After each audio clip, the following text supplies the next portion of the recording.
Let's rewind for a moment. Think about the best leader you've ever worked under. Now think about the worst manager you ever had. The difference wasn't intelligence. It wasn't experience. It wasn't even talent. It was what they did in the beginning. Just like in a movie, the first 10 minutes decide whether we stay invested. Just like in a game, the opening moves decide your strategy.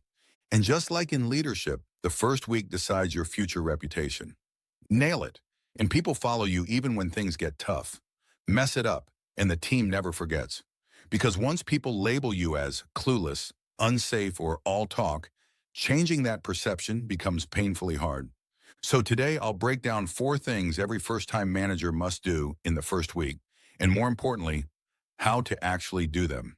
Thing 1, schedule one-on-ones with every team member within 48 hours. Let's start with the foundation of leadership, trust. And trust is not built in team meetings. It's built one conversation at a time. This is non-negotiable. Your first leadership move should not be sending new rules, changing processes, showing authority. Your first move should be listening. Why this matters so much? People don't commit to your goals until they feel seen by you. When you become a manager, 3 silent questions appear in every team member's mind. Can I trust this person? Will they listen or judge? Will they support me or blame me? If you don't answer these quickly, people assume the worst. That's why within 48 hours, you should schedule short one-on-ones with every team member. Not later, not once things settle, early. How to do this? Book 20-30 minutes per person. Keep it informal. No agenda document. Camera on if remote. Neutral, calm tone. Start with something human. I want to understand how things really work here and how I can support you. Then ask open-ended questions. What helps you do your best work? What gets in the way? What do you wish your last manager did differently? What should I never do as your manager? And here's the most important part. Listen 80%, talk 20%. Do not fix, do not explain, do not defend. Just listen, take notes, and thank them. For example, Captain America, Avengers. Steve Rogers earns loyalty not by orders, but by listening and understanding each team member's strengths. That's why when he finally gives direction, people follow instinctively. Leadership lesson. Listening isn't passive, it's your superpower. Teams don't follow orders, they follow felt understanding. Thing 2, find a mentor to tag on to all the top. Here's something no one tells new managers. The role doesn't fail you. Isolation does. Why you need a mentor immediately. In your first week, you'll experience self-doubt. Am I doing this right? Emotional reactions you didn't expect, pressure to prove yourself, confusing people dynamics. Without guidance, most managers overcorrect, micromanage, or become overly passive.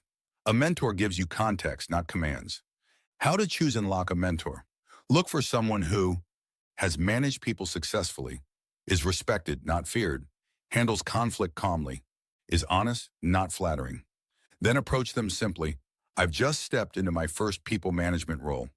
I'd really value your perspective as I navigate this. Set expectations.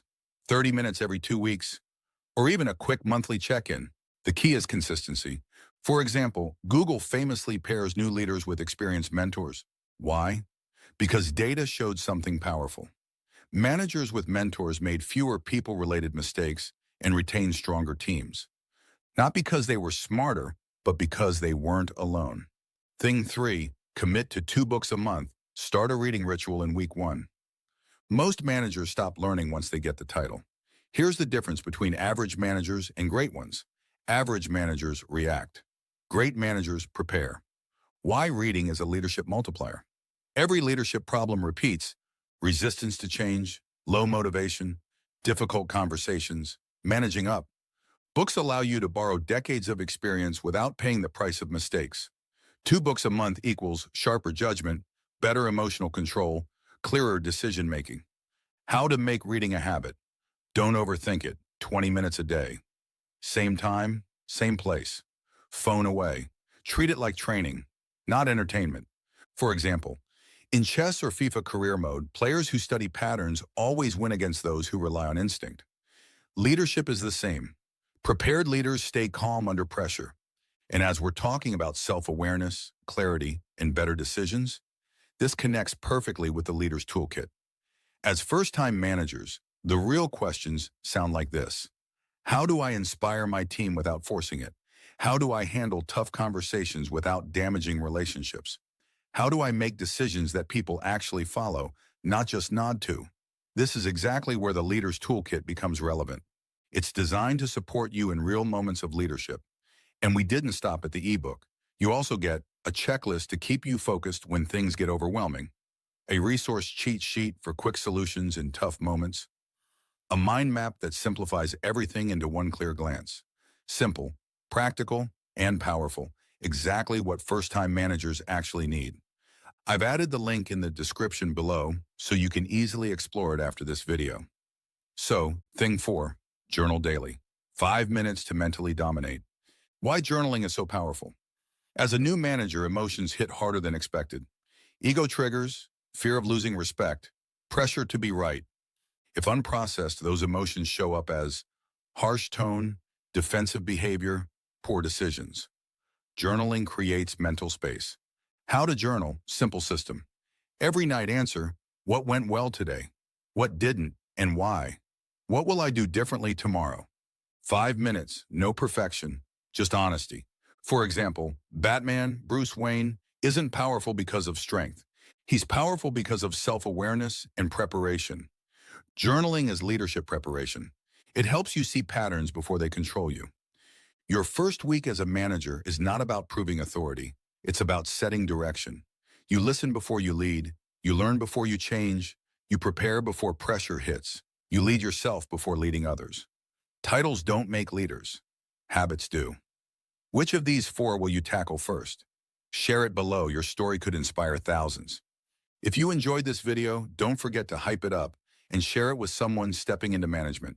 Thanks for watching. And remember, the managers who win long-term don't rely on power.